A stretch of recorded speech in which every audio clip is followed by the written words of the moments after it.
theyeshiva.net. Okay, so page 112, Vaeira. Vayomer Hashem, you see the second column. This Maamar was said by the Alter Rebbe, by the Baal HaTanya, whose yahrzeit was yesterday, Chavdala Tevis, in the year Tov Kuf Samach Hei. Tov Kuf Samach Hei, which in the secular calendar would be equivalent to 1805. It starts off with a pasuk in Vaeira. Vayomer Hashem el Moshe vel Aaron leimer. Hashem tells Moshe and Aaron, Kaches matcha, take your staff, your stick, v'hashlich lifnei Parai, and throw it down before Parai. Throw your stick down before Parai, and yehi l'sanin, let it become a tanin. Tanin is a snake. And then, I'll just read to you the story here.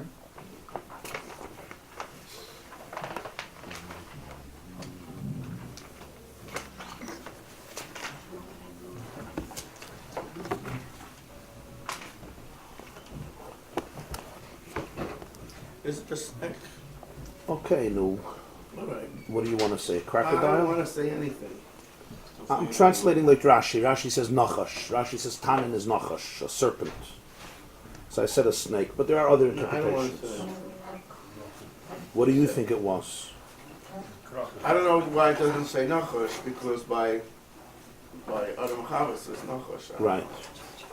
Right. Okay, this is a legitimate discussion. What tanin is? It's a very interesting conversation. I think. Reptile.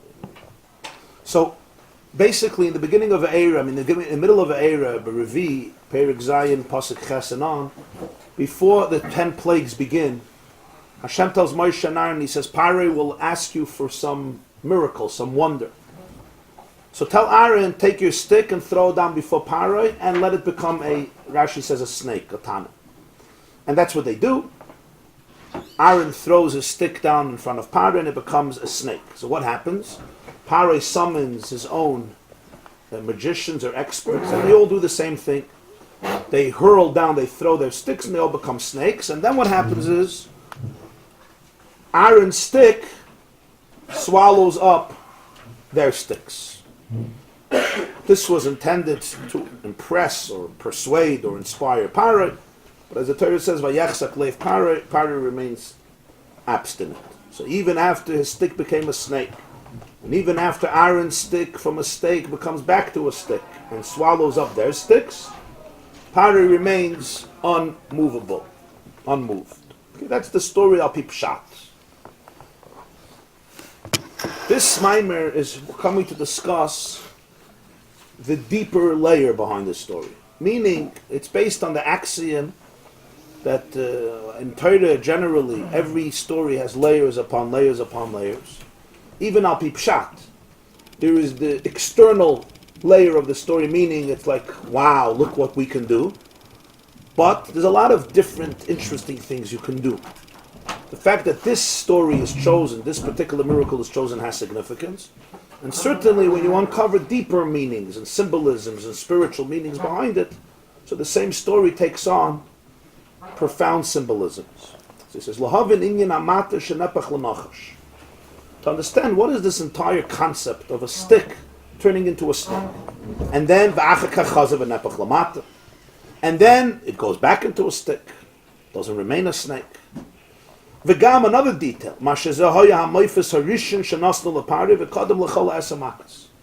Remember also that this is the first wonder, the first miracle that they demonstrated to Parai before anything else. Before all the 10 plagues. Meaning that before the 10 makas, blood, frogs, etc., lice, stamps for their kingdom, and the other 7, the first thing that they showed Parai was this reality of the stick turning into a snake. This means that somehow this had to be the first message for Parai. And of course we can add even more. It's also the first thing that Hashem showed Moshe back in Shmos, when he was standing by the sneh, and he refused to go, and he gave all the different excuses why he's not the right man for the job. And Hashem is trying to persuade him that he is the right man for the job. And at some point he says, "V'hein lo ya'aminu li," nobody's going to believe me anyway. So Hashem does a series of two. He does The first thing he does to convince him otherwise, what does he say? He says, throw down your stick, and it becomes a snake. And then Moshe is afraid. He says, now chop on the edge of the stick, the tail, and it becomes back a stick. Okay, then there's the second sign of his hand, which becomes mitziras kashelik, experiences leprosy like a snow. And then he tells him a third thing, that the water, you should pour water in, the water will become blood. This is all for the Jews, before going to the Egyptians. So again, the first sign that Hashem gives Moshe is, the stick becomes a snake, and the snake converts back into a snake. It's also the first miracle he wants Moshe and Aaron to do for Parai, and before anything else. To understand what is the significance of this. The Pasuk says, Vayinatzlu es Mitzrayim. The Pasuk says already in Parshas Shmois, and then again later, they should empty out. Vayinatzlu means they should evacuate. Empty out Egypt. Empty out Mitzrayim. Because part of the mission of the Jewish people, as he says, was you're not just going to leave Mitzrayim, you also have to empty it out. And that is why they borrowed the various vessels of silver and gold and cloaks and garments. Vayinatzlu es Mitzrayim. They emptied it out. Amr Razal, so the Gemara says on this in Pesachim Daf Kuf Yutes, Sha'asa'ua k'mitzula she'ein badagim. They turned Mitzrayim into a mitzula, a net without fish. The fishermen go and they have their nets and they lower it into the sea or the ocean or the rivers, and it comes up full with fish. And Asa'ua k'mitzula she'ein badagim, that emptied it of all the fish. What is the meaning of this? What is the concept of this? Pirush, what it means is not just that they left Egypt broke. They took so many things that there was nothing left. It means something even deeper. Shalaktu kol hanetzutzim, shenaflu b'shvira aleihem. They collected all the sparks, all the divine sparks that were in Egypt, and he says, naflu b'shvira aleihem. They fell into Mitzrayim through the famous cosmic process known as shvira, the breaking of the vessels. So Egypt became empty of these sparks until they remained like a net without the fish. They didn't even leave there one spark. This is how the Arizal explains why there's a mitzvah 3 times in the Torah that you shouldn't go back to Mitzrayim. 3 different times the Torah says, never go back to Mitzrayim. In fact, Moshe Chagiz writes that the Rambam, who lived in Egypt for many years, used to sign many of his letters, Moshe ben Maimon, ha'over al shloish lavim b'chol yom. Rambam's signature. Moshe ben Maimon, who transgresses 3 sins every day. Now, of course, you have to understand 2 things. First of all, if that's what the Rambam felt about himself, why did he stay in Egypt? And why it was so necessary to sign it in every letter. I mean, imagine today a chief rabbi signing, right? Ha'over al shloish lavim b'chol yom. Some taka can. Huh? Some taka can. Yes, Rabbi could write over al me'al lavim b'chol yom. Could be also. So that's a very interesting discussion. The Rambam Mamish felt he'd be over Shlosh Lavin, it was a gather of an oinus, or he had a certain hette, but didn't want people should learn from it. Okay, but it's a very interesting discussion. So the Arizal says, what's the reason Punkt Mitzrayim you can't go back to? So one of the reasons he says is, Al Pi Kabbalah, Al Pi Pnimius, is because we go to places because we have a calling there, we have a mission there. We don't just go to places, stop. Baruch Atah Hashem HaMeichem Mitzadei Gover. There's a Taichin Svarim, he prepares, he orchestrates the footsteps of man, meaning not just that physically a person could walk, but also the footsteps of man, that wherever a person ends up during the day has been orchestrated. HaMeichem Mitzadei Gover, it's been orchestrated. So we don't end up places, we are sent to places. You think you ended up there, but you didn't end up, you were sent over there. You may figure it out, you may not figure it out. But there are nitzutzes, there are sparks. Sparks means there's certain energy, there's certain, in literal language it means there's certain opportunities for you there. There's a certain calling you have, there's something I could accomplish there, there's something that I have there's a mission I have there. In Mitzrayim they emptied out all the sparks, so they have no business being in Egypt. There's no nitzutzes there. Now what does this mean? It was the Yidden sparks or Mitzrayim? No, Mitzrayim sparks. Mitzrayim. Is there a pshat why they shouldn't go back to Egypt? Because this is Because what? Is there a simple pshat why they shouldn't go back? Al Pi Pshat. Something Whether it was back good. on the horse. About the king, he says, yeah? buy horses from there, yeah. Corrupt culture. That's why you don't go back to Europe. Some don't go back to Europe. To empty out the Nitzotis forever? Or Yeah, yeah. It says like this. Arizal says as follows. I mean, we'll soon learn more about the Nitzutzos. Basically, there were 288 sparks that fell. 202 of them were left in Egypt. That's why it says, V'gam Erev Rav Ola Itam. Erev Rav is Reish Beis. 202. When they left Mitzrayim, they took out 202 sparks, which are all the sparks, basically, of Mitzrayim. But there's 288, so there's 86 left, Begematria Elokim. Aleph Lamed Hey Yud Mem is 86. That's the 86 sparks that were left. There's 86 years of the actual avoda as Hey slaves. Vav Shana also Mitzrayim. Yeah. So that's the sparks outside of Mitzrayim. But in Mitzrayim there were Reish Beis Netzutzos. V'hine Lahavin to understand this.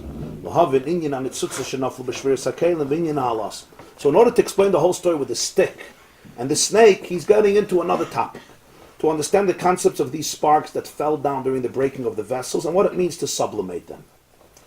The Inyan in this is Kihine Yadua, it's known. Whenever he says known, it means it's known to those who know. Doesn't mean it's known, it means it's known. It's known for those who know. Huh? I don't know what it means. I'm just telling you, when he says Yadua, you should just expect something that you don't know. That everybody doesn't know that. Whenever it says Yadua, don't expect to read something that you know. Something you don't know. He says it's known. It's known to those who know things, those who know. How many people know, right? Kehina Yadua, it's known, huh? I don't know. Okay, that's good. That's Lord of the unknown. that's maybe the deepest knowledge, right? That you don't know. Kehina Yadua, it's known, Inyan HaShvira, the concept of the Shvira, of the breaking of the vessels, who Misas Zayin Malkin Kadmoyin de Toyu. It's the spiritual death of the 7 primordial kings of a world known as the world of Toyu, the world of chaos. Shenishbiru, they fell. V'naflu, they broke. V'naflu, and the sparks fell. Lamata below. Libriya Yitzira Asiyah, to the 3 worlds, Briya Yitzira Asiyah, B'chinas HaKlippos V'Sitracher. And they fell into shells. Klippos are shells, husks, shalachtzen. They fell into a concept that we call klippos, shells, and sitra acher, which means the other side. Sitra is side, acher means the other in Aramaic. Sitra acher means the other side, meaning the side that's not the side of kedusha, of holiness. energies? Of course, every nitzitz is a lot of energy. V'hainu, what this means is kemayal derech mashal b'nishmas ha'adam. Take, for example, the soul of a person. Shekoydem bayol leguf, before the soul came into the body, hoysaptela betachlus legabe erin seif baruch hu. She was completely nullified, completely one, completely aligned with the presence, with the light of the infinite one, blessed be he. Kamashakasov, as the pasuk says, Chai Hashem Asher Amadati Lefonav. In Melachim Beis, Eliyahu Hanavi says, Chai Hashem Asher Amadati Lefonav. I stood before him, which in Sifrei Hanister is a metaphor for every neshama, that every neshama could say about itself, Amadati Lefonav. My soul, before it came into the body, was completely nullified. It was completely subsumed, completely submerged in the infinite presence of Hashem.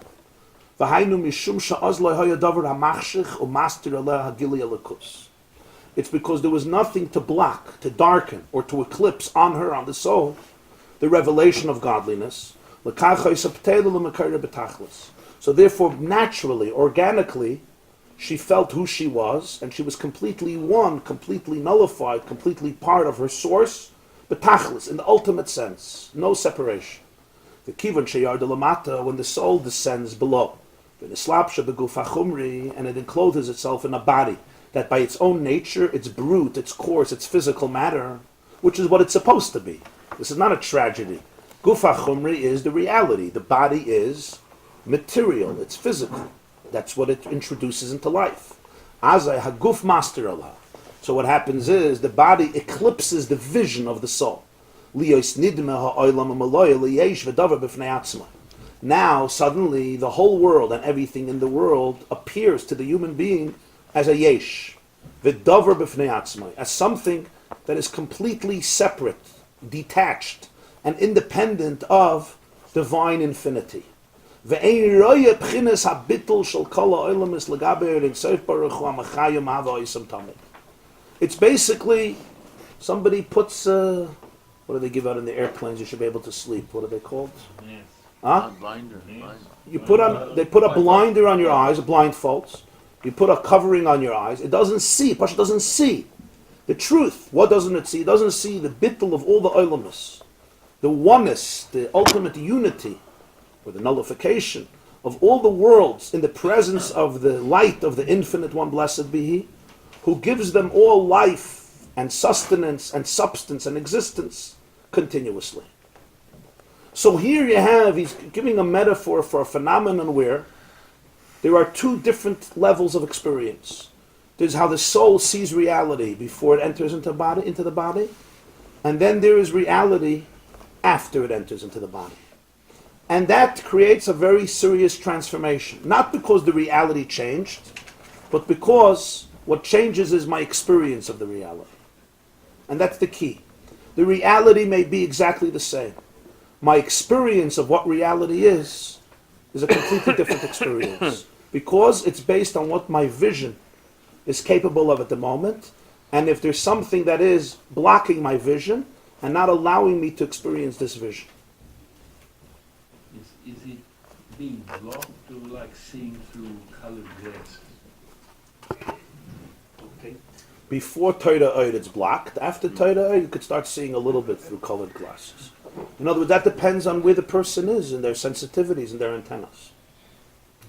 Didn't we say earlier, though, that the Adam was created not from Olam HaTov, that he comes from a lower place, that the animals are created from Olam HaTov? No, he's not saying the neshamas from Olam HaTov. He's giving an example, which he's soon going to get to the nimshal, of a concept of having a spark that's blocked. He's just giving a mashal, so he wants to give it from the personal experience of the person. Now, for somebody who doesn't know about this contrast, the mashal is very hard to understand. Usually a mashal is trying to make it relatable. But the mashal here is a fine nimshal. Usually a mashal, you give it a practical mashal so people get it. Here the mashal itself is a very sensitive mashal. What is the mashal really saying? The mashal is really introducing, if somebody is to take this seriously, a very, very heavy idea. To put it mildly, I would use the word heavier than heavy, but I'm not sure I have the right word for it. And that is that there's two visions of reality that are completely different, and the soul knows it. The soul knows that what it's seeing is something very different than it used to see. And that it is. So understand the tension that creates in life. And that's really the source of all tension and anxiety. Although most of us feel tension in a specific area, this tension because of finances, this tension because of marital disharmony, this tension because of children's issues, the tension because of you're Jewish, you come from Europe, this tension because of unresolved psychological dilemmas, or whatever it may be. Or all of the above, and more. And more, you'll consult with your local expert. But the source of all the tension, and that's very important, the source of all the tension, the source of anxiety, comes from one issue, and that is that there is a dual reality, a dual vision of the way the soul experiences reality independently, the way it experienced it for thousands of years before it made the journey into our mother's wombs and then into ultimately an independent body, and then post that. So, a little humorously, there's life before birth, there's life after death, right? So the Litzanei Hadar, the comedians like saying that science already has established that there's life before birth. They have established that there's life after death. The only question is if there's life after birth. That we're not sure yet about. Now, what is this dual vision? It means that, to quote a poem, if the doors of perception were cleansed, everything would appear as is, infinity. That's the confusion of the soul, that it doesn't recognize the life after birth. So, if the doors of perception were cleansed, but they're not cleansed, The doors of perception, he says, are darkened, are eclipsed. So there's somebody who put something in front of my eyes physically, and I can't see. I can't see the world around me. I can't see the glory around me. I can't see the majesty around me. Blinders, profound blind. But here the blinders are so profoundly existential. And what is the what am I seeing and what am I not seeing? I'm not seeing basically that reality is divine. Why is reality divine? Because all existence, the substance of every reality, the reality of every reality, the reality of every reality comes from the word real, truth, emes. Reality is real. What is real? What is the truth of reality? The truth of reality, the Baal HaTanya says, is Ein Sof Baruch, the infinite reality of the divine. That is truth. In other words, there's infinity everywhere. Everything is infinity. Everything is part of infinity. And that begins with yourself. Begins with yourself, with your own identity. Any perception of the self, any perception of the self outside of this identity is already a crude perception that has been introduced as a result of a blinder. It's not how the soul itself would have experienced reality, and therefore not itself. So that's why he says by the soul, bittul was its most organic, holistic, natural MO, way of life. Why? Not because it has to force itself, not because it's surrendering to something else, because without any blinders, when there's Gili Elokus, when the doors of perception are cleansed, when all blinders are eliminated, then everything appears as is. What is? What is that the Ein Sof is Mechaya Mahava, is the substance, is the reality of all reality. But we come into a place called the body, and we don't see. We don't see. Now the question becomes a whole different question. Is there a God, B'chlal? It goes from one extreme to another extreme. From one extreme, where is there an I? The question now becomes, is there a God? Even if your answer is yes, it's not the same yes that the soul once experienced. It's a different yes. It's a yes based on tradition, or a yes based on proofs, or a yes based just on fear. You're not going to say what you think. Whatever. I'm not going to get into what your yes is, why you say yes. Is that not the journey? That's the journey we have to go on. This is not a judgment call. We're busy whenever we define things that we're busy judging people. He never does that, I told you. You understand? He wasn't complaining, on the contrary. He identifying. Facts. All healing comes Facts. from identification. Facts. That's what it is, facts. Facts and deeper facts, yeah. So this transition, this metamorphosis, is such a profound transformation. It's almost like there's almost like a cry. You can almost hear a lamentation that he just can't see it, and not because he chose not to see or because there's something wrong. That's the nature of reality. The nature of reality is the soul. The soul's perception has to experience everything through a body. And the body by nature is a material existence, which is also part of the Ein Sof. But the way it translates the message to us on an intellectual or emotional level is a person cannot see that oneness anymore. A person doesn't see it.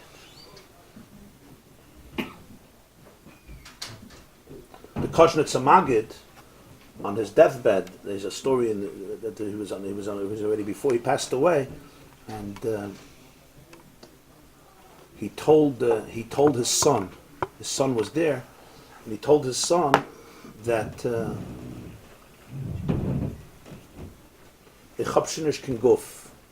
I don't have a body anymore. It's all soul. So his son took his father's hand, lifted it up, and says, "Tata, ich tap doch gif," in the Polish accent, ich tap doch gif, which means I feel body.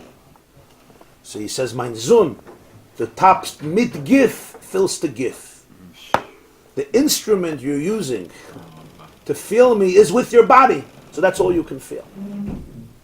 The instrument you use to determine reality, that will define the reality that you will discover through the instrument. You can't discover a reality by employing the instrument, and that is going to, that by definition is going to define the reality. You can't have a reality that will be greater and deeper and more perceptive than the very tool and mechanism you're using to define the reality. So when the guf is looking at the world and the neshama is looking through the guf, it must see a world that's completely not finite. It sees a world that is basically completely egotistical. Everything is a yesh v'davar v'nei atzmai, and it's survival of the fittest. Everybody's just trying to survive in this world. In another world, in the neshama before the body, the doors of perception are completely open. There's complete transparency. Everything appears as is, infinite. So now my question to you is, what would life look like if those blinders wouldn't be here? That's important to think about. What would life look like? All of life. What would this class look like? What would your marriage look like? What would your relationship with your children look like? What would work look like? What would eating look like? What would sleep? What would everything look like? From small things to big things, from emotions to perspectives, from relationships. What would reality look like? Why is it so important to think about this? It's important to think about this because this is reality. Everything else is not reality. This is actually reality. So it's important to think, what happens if one day I'm going to start living in reality? Baruch Hashem, I'm not. Okay? Thank God, right? Like somebody once said, thank God I don't know the truth. Thank God. Makes things simpler maybe, or more complicated. But let's say one day reality happens. So I want you to understand something. Whenever Jews talk about Mashiach, what is that really? What is that really? Animam and all these things. The real concept is basically that Judaism says one day reality will be real. And if reality will be real, what is reality going to look like? Through the body? Of course through the body. And then it stays limited. Once we were sent down to the body, it all works through the body. There's no escaping that anymore. It works through the body. There's a reason the soul was sent down. That's what I'm saying. It's not a tragedy. It's not because somebody made a mistake here. This is the journey. It works through the body. So that's a real question. If my doors of perception are cleansed, what do you think life would look like? Anybody wants to answer? What your marriage would look like? Doesn't the Gemara say that you couldn't? There's certain things that we can't see because it would be too much for us. Right. For example, the animals see. Right. Now remember, this itself has multi-layers. How much of Ein Sof one can grasp? The truth is that this is a common denominator of every neshama. Every single neshama before it comes down has this. So this is not something that has to really be acquired. It's a vision that one really has, because the soul is very well aware of this. The soul needs no convincing of this. We think we need convincing of it because we tell ourselves we need convincing of it, but really, this is more in tune with you than any other vision. Because remember, the body essentially is a corpse. The soul gives it life. But then the body imposes on the soul a perception that's alien to the soul. That's the tension of life, the psychological tension, because the soul is struggling to recover that old perception, and the whole world is telling the soul, you're delusional, you need meds. You need a lot of help. But the soul knows that it doesn't need help. So there's a very profound tension, and until one could make peace with the soul's reality, so that the soul could make peace with itself, and stop being told it's a meshugana, or it's hallucinating, there's a tremendous anxiety in the soul. And no vacation in the world will assuage this tension. Nothing. On the contrary, it will usually increase it. Because you're sitting at the water, and you're relaxed, and everything is supposed to be perfect. And you're wondering, you have everything. You're healthy. The view is unbelievable, right? Everything is supposed to be perfect. This is the euphoric state that Americans look forward to. And nothing has happened. It's like, now the tension is even more. What's going on now? What do I need now? What's next? Okay, so Baruch Hashem, you get hungry, you go for lunch, and you forget about it. Right? But because it's really, it all goes back to this issue. The issue has nothing to do with circumstances. You'll make your circumstances a little better. You'll have a beautiful view. It's all the nice things, geschmack, enjoy your vacation. But the tension is something else. The soul is jumping out of its box. It's jumping out of the box because it sees reality in a different way. Completely. It experiences reality in a different way. That's the story of the Balchuk. Maybe there are a few moments when in that story where you have that freedom. You see, I see the Torah view. After a while, you're doing it like the feeling, you experience it. Everything's just smooth and beautiful. So you get something. You're saying that that's temptation of psychedelic substances? No, somebody once told me, and I know a lot of people, they told me that's the only reason they do it. They want to see. You could have it through that Balchuk experience for a little while. Yeah. My question on the Gemara was, isn't that paradigm shift, the perception of that paradigm shift too terrifying so that... Yeah, that's my point. It's very terrifying. I wonder what would life look like? Start with your marriage. How do we know what life Marriage is a looks good like? place to begin. We were never there. How do we know what it's going to You were there and you are there. No, it was erased before you came in here. No, you think Did it was everybody come erased. here not erased? Why did you pick up your phone now? Sounds like You know sounds it. like a scientific nervous habit. It sounds like a scientific. But what made you nervous about my question? No, I'm fidgeting. But I always fidget. Okay. This is, of course, the core question. That's why I go to That's tzaddikim. what If people they do have is a they greater fidget. vision of the emes than the most. You can't go to tzaddikim for this. You have to go to yourself So I first. agree until you get to that But place. how the world would look without How your you- body interfering. Not without your body interfering. Without the perception being blocked. Well, it's your body interfering. You know, I mean, okay, say it whichever way you want, without Your eyes your open. perception being blocked. Well, Without the perception being blocked. Your eyes are open. People dim their eyes. nobody knows, and nobody's gonna know until they die, and that's the end of the beginning and the end. And You have to die. and you can become spiritual about It's it, and a you good could tenet. you could try to convince yourself. Body has to die. But you'll never see it until you die. That wasn't the question. The question is in this Huh? world, how do you deal with it? The question was in the next world. Okay. Nobody knows in this world. Period. We know. We're talking Right, about what's it. in the next We're trying to expand the base a little bit. If this question was answerable, we would have No, known it I already. thought a person would live in that. I think your eyes are closed. Isn't that why the question is put? Okay, so what do you see? What do you see? You see cartoons? Yeah. What do you see? So you got He's telling me my eyes are closed. His eyes are Can't hear open. loud. Does this question people that went into the Parshas and Yeah, of course. The 4 people that went into the Pardes What do you see? were grappling What do with you this. see? If you So want Rabbi Akiva more came out in eyes, peace. Fields of poppy and Elisha ben Avuya couldn't deal with anything afterwards. Reality was too complicated for him. Rabbi Akiva made. And Ben Zoyma and Ben Azai, right? One died and one went insane. That was Abba Nechnesul Pardes. Now you have to know why each one responded in his own way, but what exactly did they see that drove some off the deep end? And Rabbi Akiva comes out in complete peace. What did he know that others didn't know? Remember the 2 people that went into the cave for 14 years, they came Who? out. 2, the father and the son, that went into the cave for 14 years, they came out. They were Who was it? Ah, they mean that they burnt the world. No, they saw the reality. It's such a stark place. So they I'll bring out one point. I just want to say one point here. I mean, he still has to get to his nimshal here with klippus and the tzutzis and all that.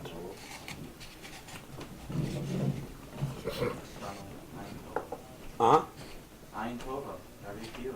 He looks for the good.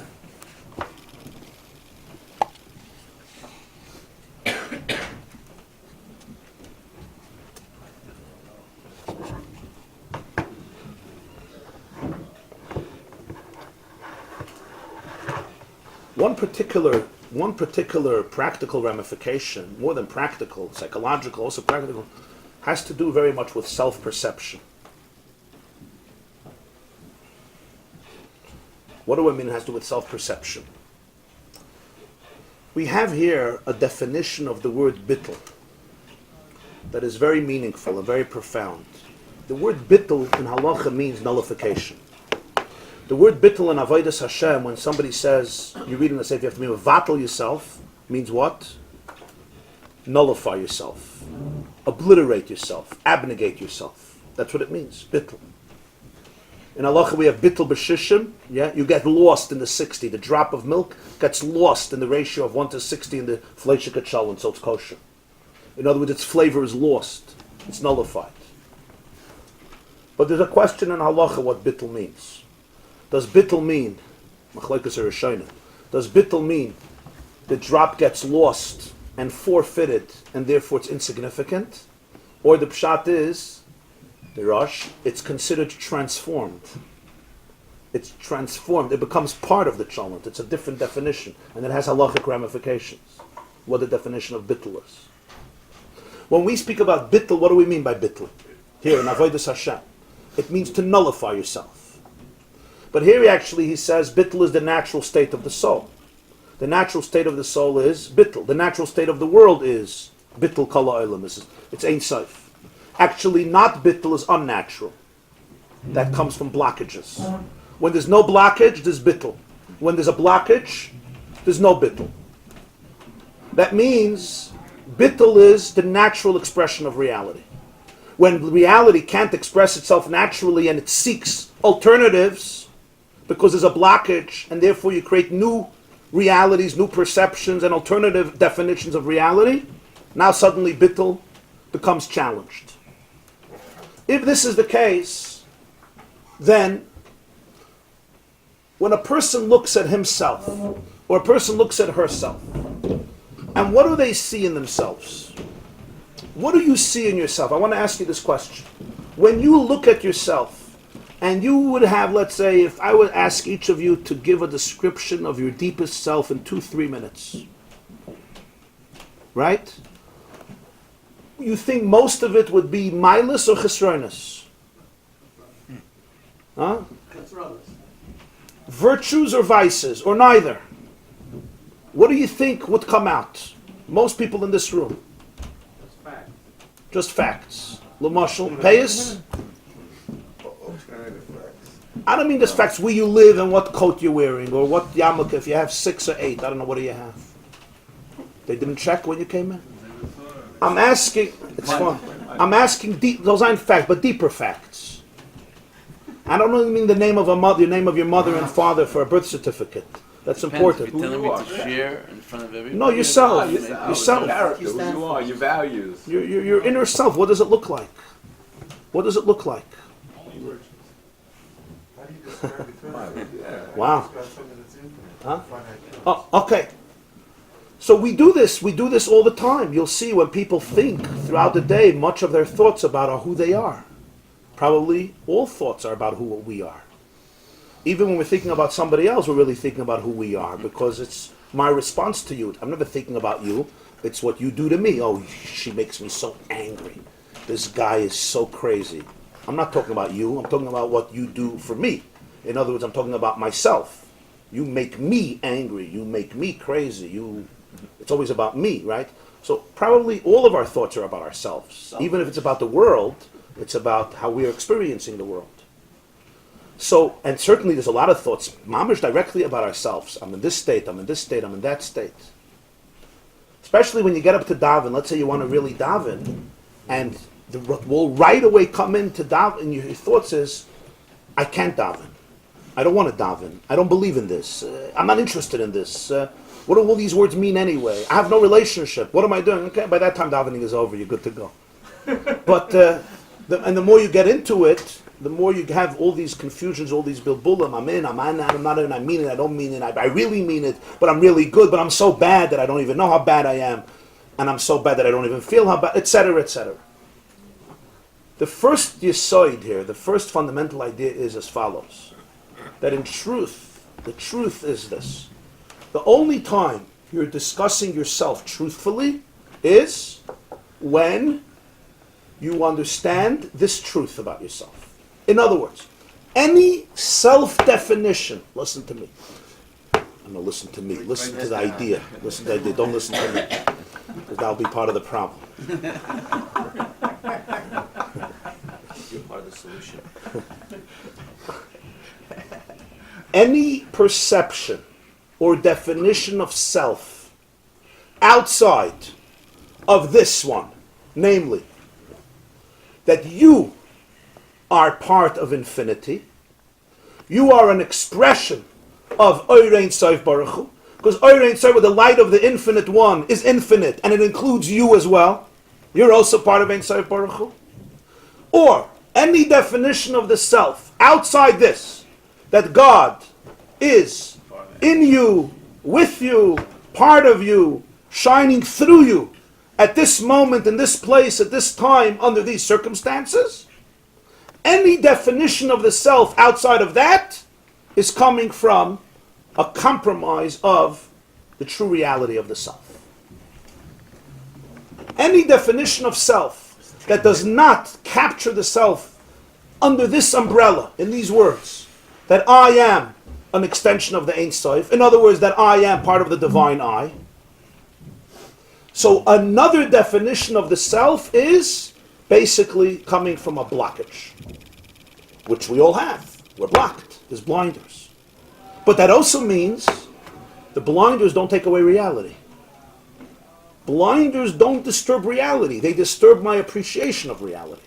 This means that all the problems that you say about yourself are always perceptions of how you're experiencing yourself, not based on who you really are. Now, this is life work. To try to align my experience of me with me. But it's a different type of work already. Why is it a different type of work? Because it's aligning, it's not creating. It's aligning my appreciation of me with me. So now I ask you, if I would be able to align my appreciation of me with me, what would I think of me? Tzaddik. I would only know when it's aligned. The mileage go up. It's milus. It's not about milus anymore. The word milus is already a product of the abuse. You understand? The word milus is, you're a horrible guy, but you have a few milus. Or, you're not a horrible guy, you have only milus. Yeah? But it's already in that world of judgment. Relativism. Yes. Milus versus. Milus versus. Now think about this. If you want to have a very honest conversation with somebody, the most honest conversation you ever had, ever. In other words, everything is going to be open. There will be nothing that will be hidden, nothing that will be concealed. You're going to open up yourself completely, strip every last garment and every last layer. For many people, that is the most frightening thing in the world. They will not even let you get close, like atomic energy, like the nuclear, like Dimona in Israel. Even if you get close, the machine guns, the planes will throw bombs. Don't get close there. But what really is that fear based on? What is that fear based on?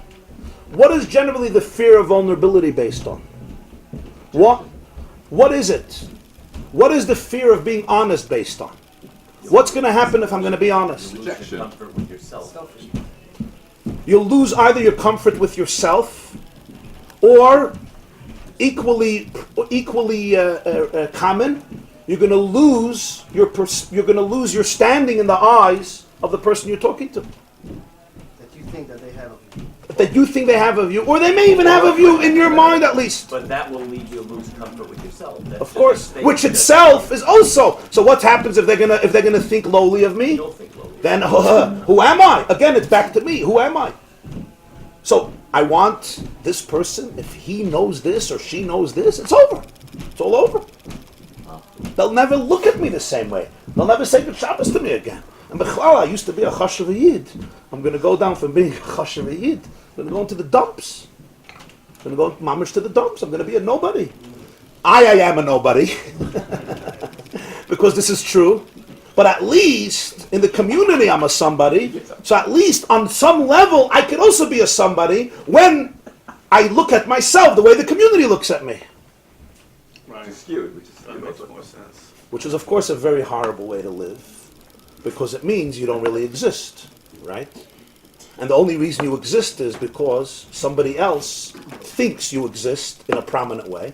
And the longer you could feed that lie and that perception, you will, and you'll do anything to hold on to it. Because if not, you lose everything.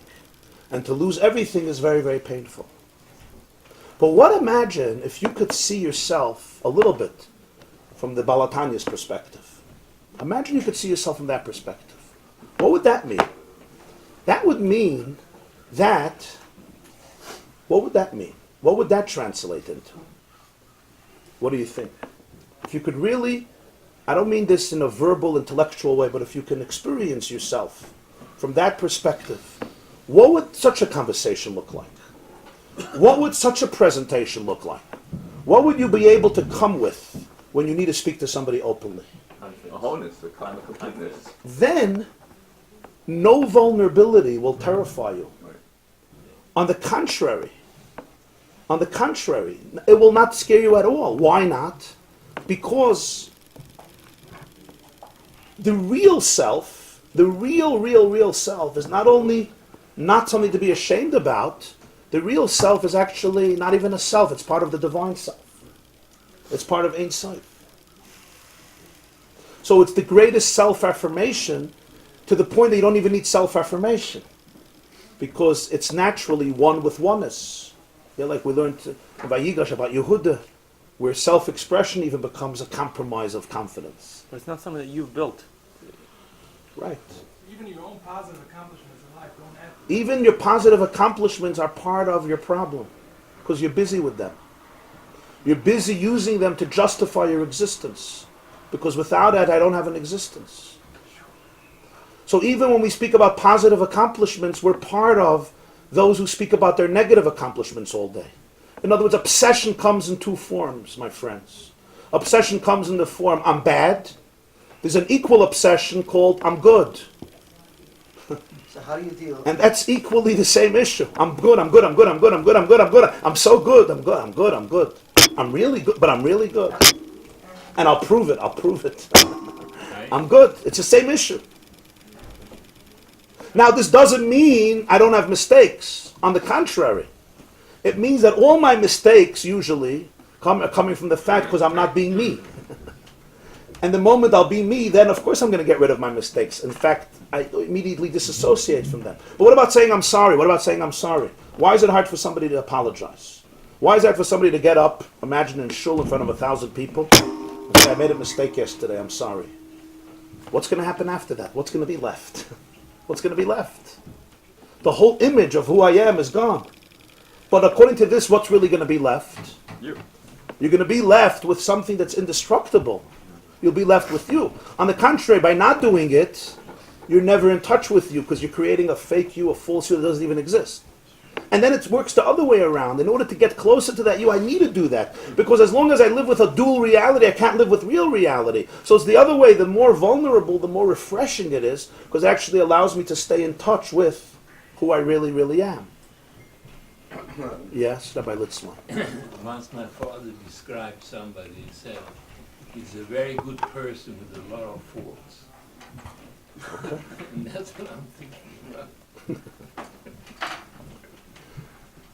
But you understand that the faults, the mistakes, the sins, even if they're very heavy, are usually attributed to the fact that the person has never been connected to their true self. Because most sin comes from a void. And the void comes from the fact that I feel horrible, I feel empty. Right? Addictions, sins, they're coming from a void. We're trying to fill a void. What's that void coming from? The void comes from that God is not in me, with me, this moment, right now. If it would be, if I would have that perception, what's the void? The void is that I'm outside of Ein Sof. I'm outside of Ein Sof, now I have to create a substitute reality. So the body desperately struggles to find grounding on which I could say that I exist. I don't need that grounding. Because, fakert, the less I exist, the more I exist. The more I exist, the less I exist. I hope you understood what I said. But the body is desperately trying to create a substitute reality. So I could look in the mirror and say, I exist. The moment something happens around me that's questioning my existence, I'm terrified. and I will concoct reality. I'll do even a stupid thing. I'm late to an appointment. Why am I late to the appointment? Because I left late. So the guy calls me 1 o'clock. He says, where are you? So the voice in me says, tell him that Forshay is blocked off, and give him a whole story. It's already blocked for 3 years, and make it nice. Explain to them how the city works here, and I'm stuck 45 minutes. The thing is, Forshay has not been blocked off for a few months already. Besides that, you left an hour late. Don't do it Forshay. Besides that, you're not even on Forshay. Right? But it's always the FDR is bumper to bumper. You ever heard that? The FDR is bumper to bumper. Why do we do this? Why can't you say the truth? The answer is, if I'm going to tell you I left late, what's going to happen? You're going to look at me as disrespectful. You're going to look at me as irresponsible. So my image is going to go down in your eyes. So my image is going to go down in my eyes. So who am I? What's left of me? So therefore I create, every lie is basically perpetuating a substitute reality of self. So I should be able to stand in a more safe zone and a more solid grounding in the world. What happens if I say the truth? I say the truth and I say, I'm so sorry. I left late. He may be fuming. Yeah? I once had a Shabbaton somewhere to Montreal, and I missed my flight because I slept late.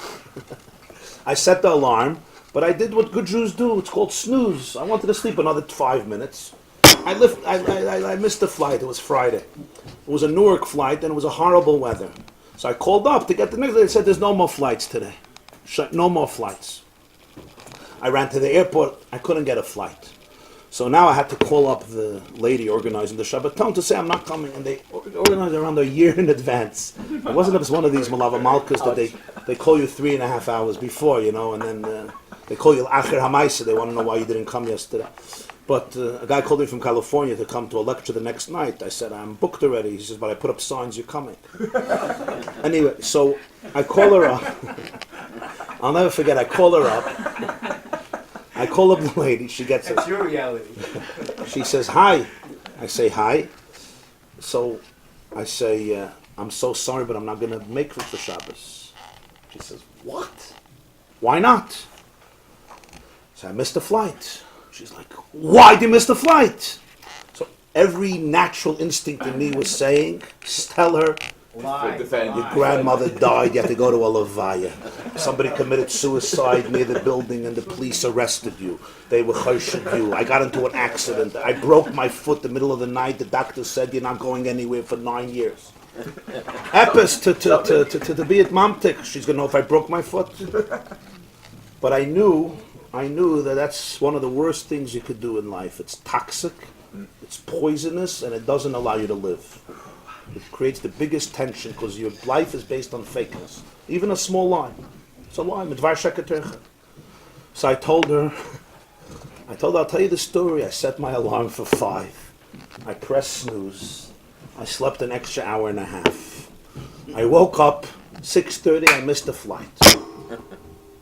She started to laugh. That's the whole story?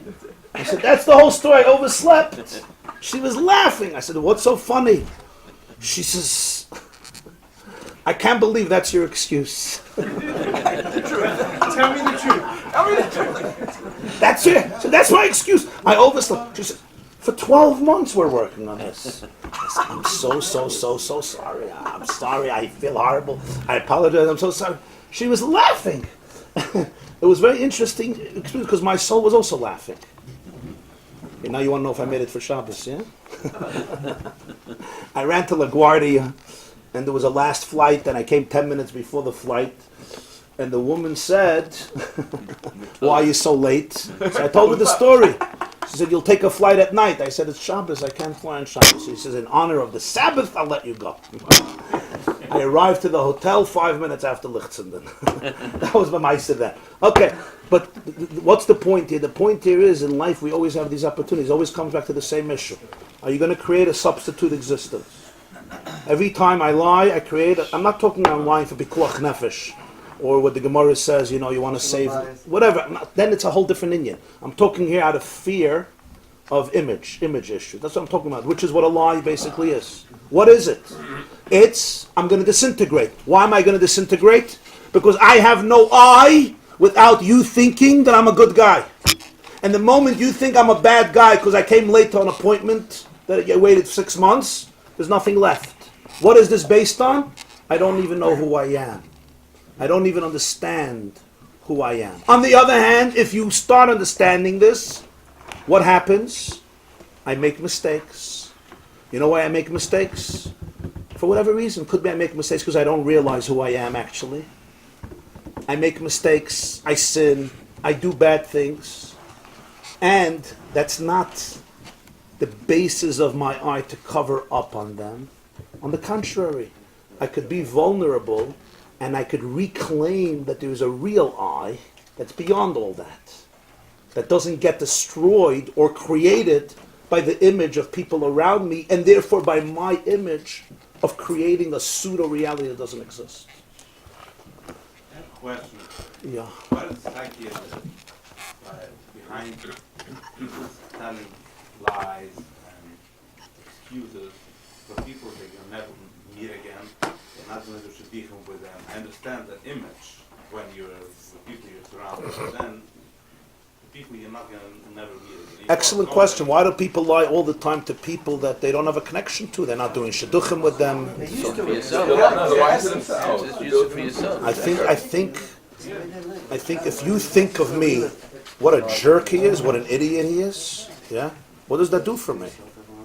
I'm not that way. I don't care. If it's somebody I'm never going to meet again, I don't care. Okay. So your psyche worked it out a little bit. Now the truth is, when you're honest with people, they respect you, of course, much, much more than when you said bumper to bumper, because they know there wasn't bumper to bumper. You know when people lie to you. Everybody knows, right? You feel it. So when you tell me, even if I don't look at Google, you don't need Google for it. When you tell me I was late, I slept in, actually, you're human. We respect people much more. So it's really the other way around. But in our perception, I have to be perfect. It's really people want that you should be human. You're human, you made a mistake, you slept in, okay. You say, I'm sorry, you get much, much more respect. That's besides the fact. But I'm talking here about our fear of, God forbid, being imperfect. People like imperfection. Why do they like imperfection? Because then they could connect to you, because they know that they're imperfect. If you're perfect, I can't connect to you. If you're vulnerable, I'm also vulnerable, we could connect. So it actually enhances relationships really much, much deeper.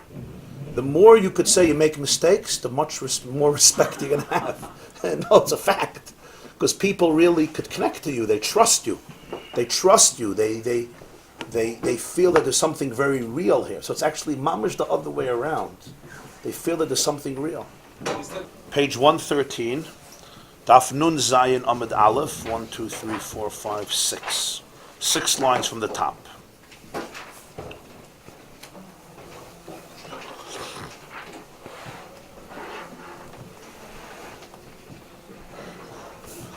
So the metaphor employed in order to explain sparks that fall down from a world that we know is called the world of Tohu. And those sparks need to be elevated. The mashal brought is the soul of a person.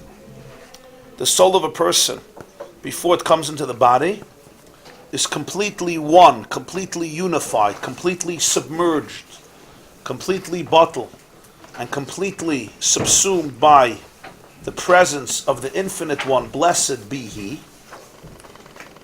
Why? Because there's absolutely nothing blocking. There's nothing darkening, nothing eclipsing the perceptiveness of the soul. And because there's nothing eclipsing it, so therefore its natural organic state is oneness with the Ein Sof, without any separation. However, once it descends into this world, so by definition of its being enclosed, of its being manifested, of its being melubush in what he calls a guf hachumri, a body in a world that is much more brute, more coarse, more material. So naturally the soul's vision gets eclipsed to be able to look at to now that it sees itself, it sees the world, it sees reality, it sees it as a yesh and a davar nifrit. It sees it as a self-contained, egotistical, detached reality, and the soul does not naturally see the bittul of all the olamas l'gabe ein sof baruch hu mahava machaya isam tamid. The soul does not see the natural oneness of all the worlds with the infinite presence of Hashem, who gives life and sustenance and substance and vitality and really the very existence to all of the worlds. So we have here the phenomenon of the soul that is experiencing a metamorphosis from the way it is on its own, and the way it is on its own remains also in this world. It's not like the soul dies, the soul loses it. It doesn't lose it. It's just, if I'm wearing a blinders, even though my eyes can see, but right now I can't see.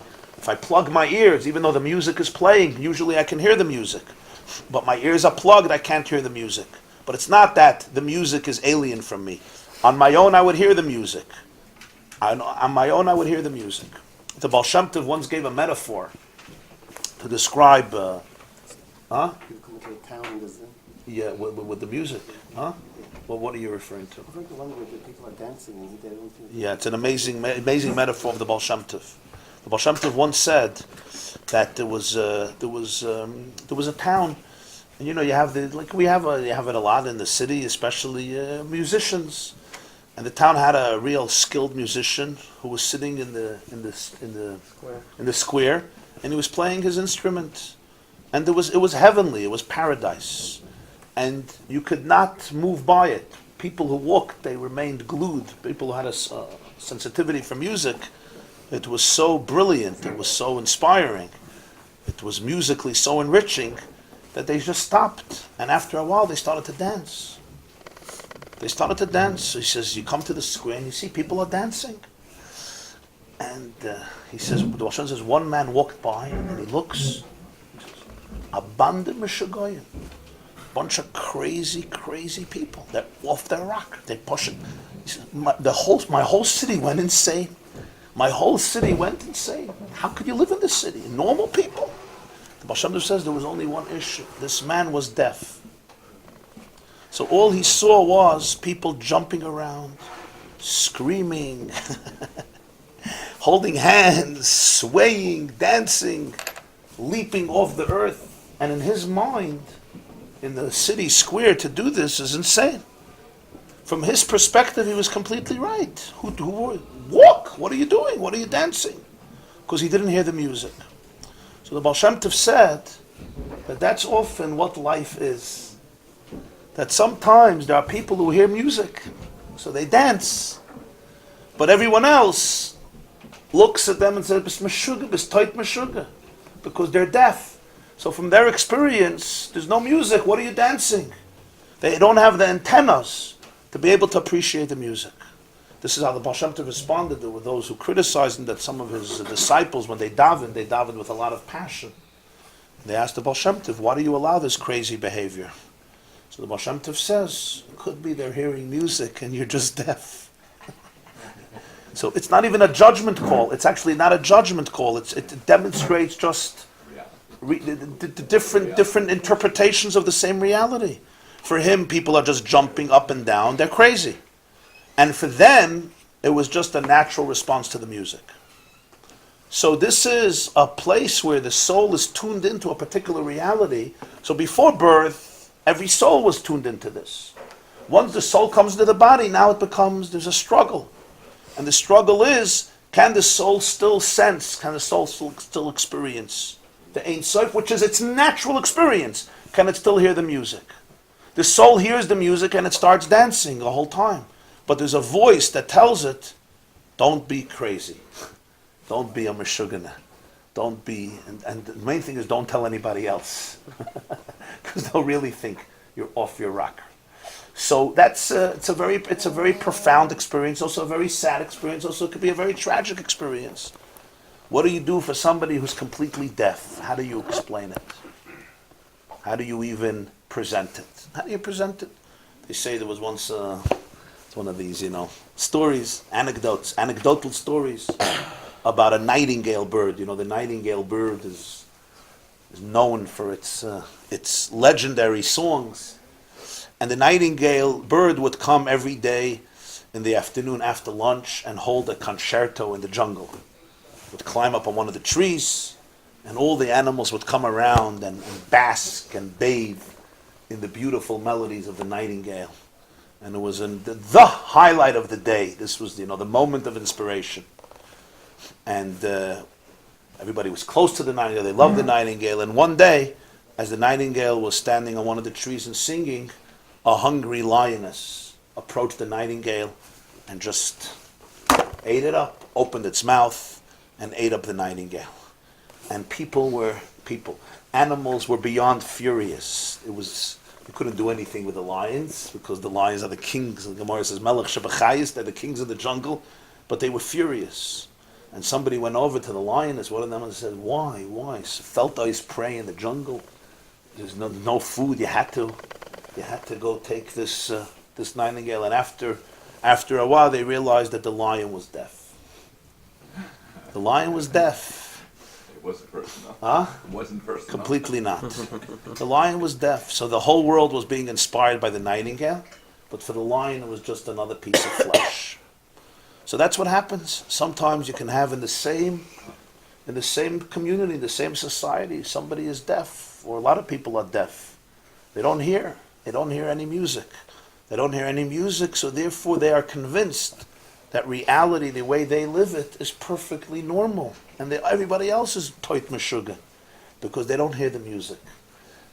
The challenge is, once you hear the music, how do you go back to the reality of people who don't hear the music? Good luck. That could be challenging. Okay, fine, let's go right. V'kach al derech mashal. The same is a mashal who inyan shviris hakelim shenaflu hanetzutzin detoyu v'neslapshu beklippes debris yitzira asir. This is a mashal for the concept of shviris hakelim. Shviris hakelim means the breaking of the vessels, the smashing of the containers, where sparks of the world of toyu fell, and they enclosed themselves in the shells of the worlds of bri yitzira asir. Sha'klipois machshichos ala netzutzis.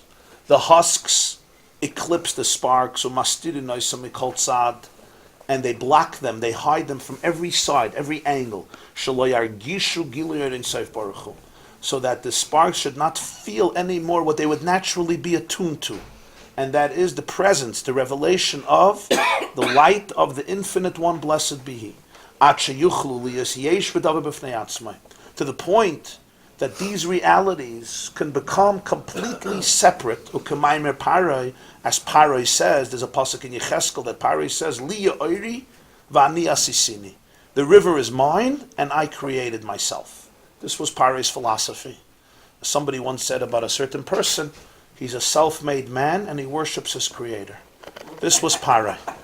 The river is mine, v'ani asisini. I made myself. How can a person develop this conception in life when the sparks that give him or her vitality are divine?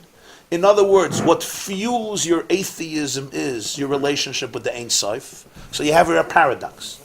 The reason I could exist and have feeling is because I'm part of the Ein Sof. I utilize that fuel to deny any relationship with the Ein Sof. That's the concept of shviras hakelim, nefilas hanetzutzis. Nefila here doesn't mean a physical fall. It's a metaphor. Like all these words are always metaphors, symbolisms. Nefila means a concept when one thing is in a particular place and it ends up in another place, but there's no association to the original. There's a jump and there's a fall.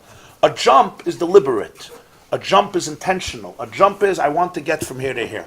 A fall, a nefila represents, a person has a nefila, so just like physically, it can cause a bad injury because it wasn't expected, you weren't prepared, it wasn't commensurate with what you're capable of doing, it's not what your body needs at the moment, etc. Spiritually or psychologically, we have the word a neufel, he's a nefila. You go through a nefila, a tremendous downfall, so that your original state is lost on the fall, but it's still the same person. It's when you end up in a different location, but there's no deliberate connection, and therefore, the relationship between the later point and the original point is very compromised, to the point that it may not be recognizable. So you have the original energy, but it's the way the original energy is distorted as a result of a nefillah in which you may not even recognize the beauty of the original energy. So sometimes you'll have, for example, a genius who has a breakdown, and after the breakdown they still walk the streets and they utter words, but the words are not cohesive anymore. Sentences don't make sense anymore. There is somewhat of a genius that remains. There is something, a remnant of the ancient glory that remains. It's like when you look at what they discovered in the Atlantic, when they discovered in the 1980s the Titanic, the remnants of the Titanic. So when I saw the pictures of it, there's an album, I saw all the pictures of exactly what it looked like. I thought this is a very powerful mashal for the Shviras HaKelim of Olam HaToyu. The Titanic was the glorious ship of the time. It was extraordinary, right? What did they say? Even God can't sink it, right? That was the expression about the Titanic. Even God can't sink the Titanic. Big mistake. Huh? Big mistake to say that. Yes, big mistake not to have enough lifeboats. I mean, a lot of big mistakes. Big mistakes to go too fast. Big mistakes to be so arrogant about your ship. I mean, a lot of big mistakes. And a lot of Jews on it too. So the Titanic sunk on Isru Chag of Pesach, 1912, right? Tofresh Ayin Beis, yeah. Right after Pesach. I think a few days after Pesach. Isru Chag, or a few days after. So in the Atlantic, they found the remnants. So when you look at the pictures of it, right, there is a similarity between every chamber in its original state and what it looked like now. They had the first class of the Titanic, the dining room, the ballroom. It was something extraordinary. You could see it in the original photos, and it's all there. But the way it's there is completely not recognizable. You know, being years and years and years, more than 100 years, in the depth of the oceans. So it's the same thing, but it's completely lost in translation, as we say. That's what happens to the sparks. So let's now understand. So this gives us a little glimpse to understand this concept of Olam HaToyu. The Kabbalah teaches, it's a big yisoid in Torah Sanister, that before Hashem created our world, He created another world. And that world is called Olam HaToyu, the world of Toyu.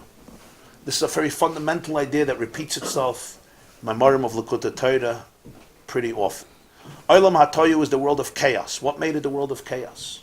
The Medrash says, HaKadosh Baruch Hu boina olam v'machrivan. He built worlds and He destroyed them. So the Arizal says that's the meaning of the pasuk Bereshis bara Elokim v'shamayim v'sa'aretz. That's Beis. That's world 2. But originally, v'ha'aretz ha'isa sayu. The world was once a place of toyu, of chaos. V'chayshech al pnei sahayim. V'ruach Elokim mirachefes al pnei hamayim. The Spirit of God hovered over the water. Mirachefes is a combination of two words. Reish Pei Ches Meis. 288 sparks died. In the world of Toyu, you had a world just like we have. A spiritual world, that is.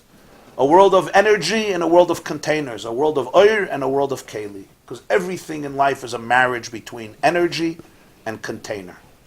Between vitality and the vessels to contain the vitality. Between the soul and the body. Between music and music notes. Between passion and words to express that passion.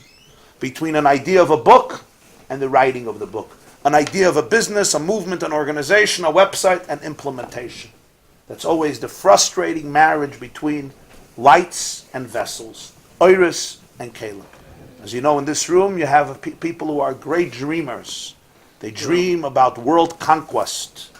But when it comes practically, oy va'avoy. Very hard to get things done. In an energy level, they're superb. On a container level, it's very difficult. Other people are all containers, no energy.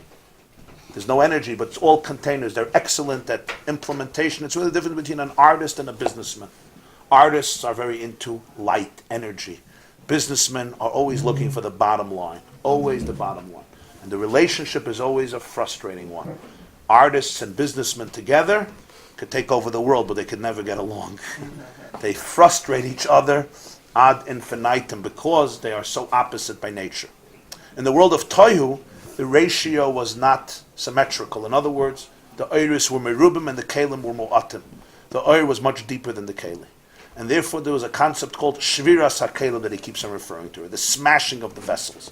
Smashing of the vessels in the world of Toyu meant that the vessels could not contain the intense energy, because the energy was too intense for the vessel. So what happens? You have a situation of Hiroshima and Nagasaki. You have an explosion, tremendous explosion where all the vessels smash. But the vessels contain sparks.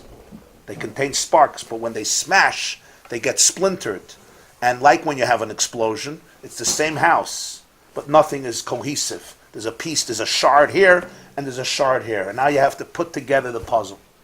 On the debris of the world of Tohu, without cleaning up the mess, Rebbeinu Shalom constructed the world of Tikkun, the world of correction, the world of healing. But he didn't first sweep up the mess. When you gut a house, you sweep up everything, and then you put in a new house. He didn't do that. He planted our world in the debris of the world of Tohu. In other words, there's Tohu in every person. There's Tohu everywhere. Those parts of your life where there's a lack of cohesiveness, a lack of integration, where there's a lot of tension and anxiety, usually there's sparks of Tohu there.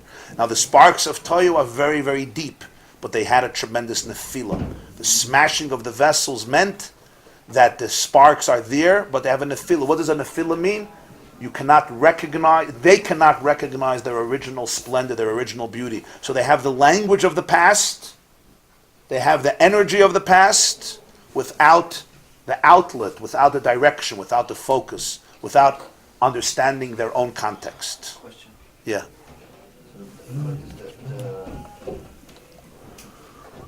Our world is put together only by the Torah mixed up, or is it new and Torah is mixed in? Yeah. Our world is a world of tikkun, but it's built on and in, so to speak, the rubble and the debris of tikkun. The whole thing is rubble, it's just mixed up. Right. So therefore, in every situation in life, you have a mixture of elements of tikkun and toyu. The key quality of tikkun is oiris mu'atim bekelim merubim. Smaller dosages of energy in larger containers. So therefore, there's no smashing of the vessels, because the vessels can contain the energy. And for vessels to contain energy, you need large vessels and less energy. In toyu, there's more oir and less kelim. In tikkun, it's more kelim and less oir. And therefore, in tikkun, you never have the level of intensity or creativity or rebellion like you have in toyu. You'll have much more hisyashvus, much more relaxation, much more serenity, much more resolution. You don't have the ritchederaisa. You don't have the uninhibited quality of toyu. Toyu is uninhibited, it's infinite. Tikkun by definition is finite. Right? Tikkun is the senior citizen who says, everybody relax. Don't get too excited about anything. Okay, we've been around the block. Let's just systems, no tension, resolution, relaxation, a lot of integration. It has a tremendous maila. It also has a void. The void of tikkun is it doesn't have the oomph, the gusto, the zealousness. Tedema's a gusto. Dry. It's Italian now. Oomph. Oomph. How do you say oomph? The catalyst. Passion. The passion, the lahat. Halat hayoked b'hainayim hazik. The zik, the spark in the eyes doesn't have, right? It's a little more dull, it's a little more numb, it's a little more dead. And the two have a very hard time communicating. Sometimes you'll have young people who are all of the Rebbe writes elsewhere that youth is a mashal for toyu, and age is a mashal for tikkun. In youth, right, young people often have that profound idealism, we're going to change the world. Okay, then they have to start paying bills, and they stop wanting to change the world, and there's a tragedy to it. I said at the bar mitzvah of my son, the Gemara says in Shabbos, Al tigui b'meshichai, elu tinoikus shel beis rabba. Don't touch my anointed ones, these are children. So one of the possible interpretations is, when you're a child, you have that messianic passion to change the world. Either you'll be Mashiach, or you'll bring Mashiach, but you'll do something big. But as we get older, we get jaded. We get cynical. We fit into systems. So the Gemara says, Al tigui b'mashichai elu tinaika shabeis rabba. Don't destroy that part of you. Don't destroy the child. Don't destroy the infinite spark that will not conform. Even though they will try to conform, they will try to crush it, they will try to repress it. We spoke about, on Shabbos, we spoke about that in Zdoim, the Gemara Chazal say in Zdoim, every guest had to fit the bed, right? So you know what they did, yeah? If you were too long, they cut your feet, they cut your head, but everybody had to fit.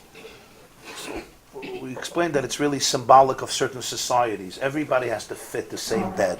And if not, we'll cut off half of your personality, we'll destroy it, you should just fit in. But the main thing is everybody fits. Nobody sticks out. The worst is if somebody sticks out. I have to cut off your 2 feet, I'll cut off your feet, your hands, your heart, your chest, your head. The main thing is to fit in. You have societies that are built that way. You can't allow a person to be fully present. So that's what we do. Midas daim, that's what we do. We may, not physically, but psychologically, we often do it. You castrate personalities, forgive me, but that's what you do. You castrate and you celebrate it. You celebrate it. You want to know how you do it? How does one get back? Oh, how does one get back? You come to the shir. You come to the shir. Rabbi Engel says you come for 40 days, you get it back. And those people Who don't come? Who don't come? No, who won't let themselves get caught. Therefore, on my toys. No, I'm just using. They're out of the box. I don't know who's from where. I'm just using different Isis metaphors, symbolisms, to be able to understand the beauty of Taihu. Say, okay, they know it's wrong, but don't talk. And then there's a lot of people who talk. So these people are from... Usually there's a very deep energy there. Now, sometimes the tragedy is that the energy falls. In other words, it doesn't have a healthy, productive outlet. That's what a nefillah means. Nefillah means it's the same energy, but it's dislocated from its original space, and therefore it may express itself in a way that is contrary to what it really is. This is what we learned in the past. In Torah told us, Vayishlach, the difference of Yaakov and Esav. Esav was a neshama of Tohu. Yaakov was a neshama of Tikkun. The shirish of Esav, according to the Balatanya, is deeper than Yaakov. The spiritual source of Esav's soul is deeper than Yaakov. That's why Yitzchak is so enamored by Esav. It's not because he makes a good rib steak. It's because Esav's soul has a very profound depth to it, but Esav is misunderstood. And Yitzchak desperately wants to bless him. Va'avarechecha lifnei Hashem. You remember lifnei Hashem, beyond Yudke Vavke. You have to get into very, very deep sources to elevate the Toyu. So Toyu went through a tremendous nefillah. The sparks of Toyu got, when the Kalim smashed. What does it mean smashed? They're not recognizable anymore. They're not cohesive anymore. You have godliness everywhere, but the godliness doesn't recognize itself as godliness. And therefore it comes up with alternatives. What are their alternatives? Paro's alternative was, the river is mine, and I made myself. That ability, that pride, is being fueled by a nitzutz of Ein Sof. Because everything is Ein Sof. Even atheism. Reb Nachman says in Likutei Maharan that in his style, Reb Nachman of Breslov says, the famous shtickle there, everything in the world has a niggin. Everything in the world has a niggin. Everything has a melody. And he says even kfira, even heresy, even atheism has a niggin. He says you're just singing the wrong niggin. It has a niggin. It has a melody because it's ultimately, its stuff is Ein Sof. But its outlet may be completely counter to what it really is. That's what nefillah means. You fall. That's what a klippa means. You are blocked by yourself. Yourself is a blocked version of yourself. Now understand what that means. Yourself is not yourself. Yourself is a second self. What do these people have? Doubles? What did Saddam Hussein have? A double, right? So if that one gets assassinated, he's still alive, right? So we all have that in one way or another, right? You have doubles. And sometimes we mistake our doubles as ourselves because it looks very similar. So that becomes you. That becomes you. That's what a klippa means. That's what a shell is. They say there was a yid from Chelem who was traveling home. So he went onto the train, and the stop was 4 o'clock in the morning. So he asked the conductor, he said he wants to go to sleep, if he could wake him up 15 minutes before so he could get ready to get off. He said, sure. So he goes to sleep, and it's pitch dark. In the same cabin, there was a Russian general. When the Jew of Chelem woke up, the conductor woke him up and said, it's the next stop. So it was dark, so he didn't see clothes. So instead of putting on his own clothes, he put on the clothes of the Russian general. He comes home to Chelem, his wife sees him, says, Yankel, is Meshuggah geworden? You're crazy? He says, what? She says, look at you. So he looks in the mirror, and he sees Krasavitse, he sees a charmant. So he tells his wife, he says, I always knew that Russian conductors were idiots. She says, why? He says, he woke up the Russian general instead of me. So it's a chelem maisa, but it's not such a chelem maisa. Sometimes it's also a munsi maisa, I hate to say, right? You look at the clothes, yeah? And that's who you are. There's no other self. The clothes define you. Some people, they invest so much in their clothes, or I don't only mean clothes too, their outer appearance, because that's me. There's nothing else left. That's going to be me. So you invest in your shell rather than in you. So you create like a double. So what happens here is, these nitzutzes of Toyu are very, very deep nitzutzes. Tremendously deep, even deeper than Tikkun. But they had a shvira. And that's what shvira means. Shvira means literally a breakdown. The first breakdown in history. The source of all breakdowns is the breakdown of Olam HaToyu. In fact, I would say every breakdown that we know about could be traced back to that breakdown. It can be traced back to that shvira sakan. What is a breakdown? A breakdown is energy misplaced. And that's why the healing is not just dismissing it, telling the person not to be what they are. Healing comes from liberating the spark, elevating it, tracing it back to what it really is, being it mila to its mucker, elevating it, not just dismissing it, destroying it, obliterating it. It's easy to say, he's a meshugana kid. She's a crazy teenager. Don't be crazy. You're not talking to me. Talk to me. Talk to my sparks. Talk to my sparks. To talk to my sparks, you have to tune in to the energy. You can't just mock the energy. So let's see another few lines inside. He says, Pari says, I made the river. I made myself. The Gemara says at the end of Menachos, sometimes you believe in God. You call him the God of gods, but I'm also a God. Even though before the Shvira, the sparks were completely unified with the Infinite One. Because then, the presence of the Infinite One was revealed in them in complete unity. After the breaking. All the sparks descended, and they're enclosed within shells. They enclose them, they cover them. They block the godliness that is in them. That's the mashal of the body that blocks the vision of the soul. So therefore all these sparks can't be in their natural state, which was a state of bittul. They were just expressions of Ein Sof. This is a very valuable line, because the term klippus is fills the literature of Kabbalah, fills the literature of Chassidus, and people just say it a whole day, klippus, klippus, klippus, klippus. What does it mean? It's such a word that's used, and especially in circles, that they use these words a lot, and it loses all of its meaning. It's become such a meaningless term, and it's a very sophisticated term. Shem kamashal haklippa, sheichefefes umakefes ala priya kanos b'soicha. What is a klippa? Klippa is like an orange peel, a banana peel. Chayfefes, you know what chayfefes means, yeah?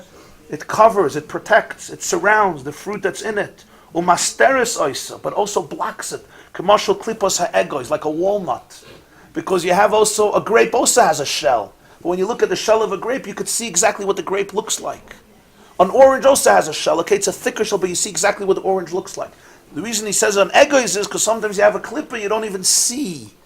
The fruit is not even connected to the klippa. You open the klippa and then you have to take out the fruit. So the klippa, sometimes the klippa is translucent. Sometimes the klippa is transparent.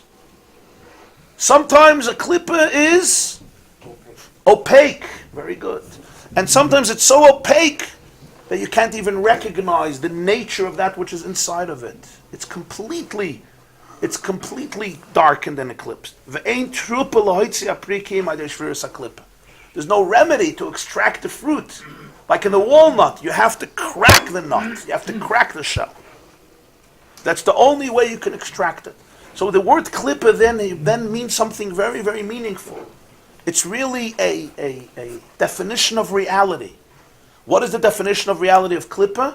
It means any reality that employs cover-ups in order to exist is called klippa. Any reality that needs to cover up that which is inside reality in order to be, that is the definition of klippa. Now, if you think about this, it says a lot. This has a lot inside of it, what he's saying here. Because how many realities are there like that? Any reality, any thought, any word, any deed, any emotion, any experience, that for it to be considered valid, it has to cover up something, that's called klippa. In other words, any thought, word, or deed, or emotion, or anything, that if everything was exposed, it would fall apart. It would melt away. It would fade into oblivion. That's not called klippa. I mean, it is called klippa before it fades into oblivion. Why? Because the power of its existence is that there is a cover-up. There's a distortion. But understand the other way. Any reality that even if you open everything up, it will remain intact, that's called kedusha. That's called kedusha. That's the definition. So, we have here an extremely, I would say, impressive, sophisticated definition of kedusha versus klippa. Contrary to what many of us intuitively feel, kedusha is what you've been told your whole life, and klippa is what you want. Right? For many people, klippa is what you want. Klippa, klippa, klippa, klippa. And kedusha is what you hate. What your father wants. Right? But really, it's much, much deeper than that. Not true? I don't hear it. Okay. Really, sometimes it's exact opposite. Okay, good. Good. In other words, klippa means any reality that needs a shell in order to be. There has to be some shell. How dense the shell is, that depends on the nature of the klippa. But it always needs a cover-up. So now think to yourself, throughout the day, how many thoughts, words, and actions, emotions have validity in your life because they employ a cover-up. And if all covers were removed, they would become nothing. That's how you should judge the validity of the thought or the word or the emotion or the act. That's how you should judge it. That's how much seriousness you should attribute to it. You have to tell yourself, if all doors of perception were cleansed and there was no distortion whatsoever, how strong would this thought be? How powerful would this emotion be? How legitimate would this craving be? How legitimate? We went a few days ago to Zhytomyr in Ukraine. So in Zhytomyr you had a Yid, Reb Wolf of Zhytomyr, Reb Ze'ev Wolf of Zhytomyr. He was a student of the Maggid of Mizrach. He has a sefer called Ohr HaMeir. On Purim, Ohr HaMeir is on Chumash and on Yom Tovim. On Purim he has a shtickle. He says something quite heavy. He says, why is it that Purim, the Megillah includes chapter 1, which doesn't seem like a relevant story? There was a party. Achashverosh summoned Vashti to come. She didn't want to come, so he had her executed. So he needed a new queen, so Esther was appointed. Really, the story of Purim, what we need to know is that Vashti was gone, and Achashverosh needed a new queen. Exactly how she was killed. Somebody poisoned her. Her husband got into a fight. Yeah, she overdosed. It's not so relevant to the story. I mean, you can also discuss how she was born. I mean, you could go back and back and back. The story of Purim begins from the fact that Esther was appointed. So the Ohr HaMeir says that the truth is that that's really the whole story of Purim. Because the Gemara says, why didn't Vashti want to come? Achashverosh wanted to show her for beauty. Laharis Yafria. So therefore, as Chazal say in Masechta Megillah, he wanted her to come without clothes. Vatamoyin Vashti, she refused. Why? So the Chazal say, He wasn't a real king. because she was embarrassed. Whatever happened to her body, she was embarrassed to show her body. The Meir says there's a deeper interpretation. It's the same interpretation Al Pi Nister. He says as follows: Achashverosh, the Ramah brings from Medrash, Achashverosh is Acharis V'Reishis Shaloi. The beginning and the end belongs to him. It's a metaphor for Hashem. The Gemara says when it says Melech in Megillah, it's a metaphor for Hashem. Vashti represents Klippa. It also has to do with the Balatanya says Vashti comes from the word shtei, duality. There's duality, fragmentation. That the Alter Rebbe writes somewhere else in a Purim. There comes a point in life where the King of Kings summons Vashti to come. I want to see you. So Vashti says, no problem, but I have to get dressed. I have to get dressed. And when I get dressed, I'll blow everybody's mind. Psychologically, emotionally, spiritually, physically, socially. So God says, no. This time I need you to come without any garments. So the Baal Shem Tov says, the Rameh says from the Baal Shem Tov, it's not that Vashti is killed. In the spiritual story, Vashti is not killed. Vashti disintegrates. Because the definition of klippa is you can only come dressed up. The moment I ask you to take off everything, what happens? You don't exist. I don't kill you. I show that you never existed. You never existed. The cover-up made everybody, including yourself, feel that you exist. The moment you remove the cover-ups, what's left? Truth. If truth is here, you have no existence. Because the whole power and legitimacy of your existence was that there was a cover-up. So when Vashti is uncovered, there she goes. She's gone. So the definition of klippa is that I have to block. I have to cover. Because if not, something I have to cover. Truth has to be covered. If not, I seize. So now ask yourself, when you have an emotion, you have a thought, you have a craving, right? It's very, very powerful. You'll see whenever you have an addiction or a very strong craving, tell the craving, I'm going to do you, but give me 3 days. Give me 3 days. Let me Google, let me Ibetrach in the minion, right? What will every emotion tell you? Now. Like con artists. The investment has to happen now. Remember somebody called me and said, I have a great house for you, but you have to close by 6 o'clock p.m. today. Con artists always need things now. You know why? Because if I put them under the light, there's nothing left. So if I tell the craving, no problem, I'm coming back. Give me 3 hours, give me 3 days. No! Now! If you do it now, you'll have your euphoric Messiah. You delay me, you're done. Why? Because it knows that the moment it gets scrutinized, in other words, the moment you start challenging the cover-ups, there's no appeal anymore. The whole appeal was based on a distortion of truth. What about Kedusha? Kedusha, of course, Jesus is a good thing, but for a different reason. Kedusha, you can say, you know what? You could come back in 3 years. I'll still be here. I'll still be here. My appeal is not based on cover-ups. So you can scrutinize, you could strip me bare, as they say, to the skeleton. I'll still be here in exactly the same way. It's not based on any shell, it's not based on any house. That's why they used to say by Chassidim that the difference between a mitzvah and a Vaeira is never the song, it's only the order. Both have the moment of ah, and both have the moment of oi. The question is only when. By a sin, the oi follows the ah. And by a mitzvah, the oi precedes the ah. By an aveir, it's always ah, this is going to be awesome. It's going to be gewaldig. And then you do it, and an hour later you feel like, what's the word? Oi. Yeah. You feel like whatever. You know what you feel like, right? That's what you feel like. An hour later, 10 minutes later, a day later.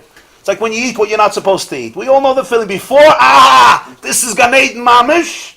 L'shem yichud gan eden ma'ayin olam haba, and then you realize, v'sachan gekauft yen olam haba. Somebody once said about somebody who was eating too much on Shabbos. He said, he said, yeah, but it's a stink tartan. And dein olam haba stinkt us. Your olam haba is just very smelly. So the ah precedes the oi. By a mitzvah, it's the other way around. Should I do it? Oh, you're not in the mood. Once you do it, Why? Pashut. Because cover-ups, by definition, are not eternal. How long can you cover something up? How long can Bernie Madoff do his Ponzi scheme? For how long? How long can you live off credit cards? How long? Communism, how long could it last? So communism was all based on a lie. It was based on a lie, and it lasted for 70 years.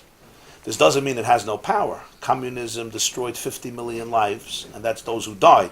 We're not going to talk about the psychological casualties of communism, etc.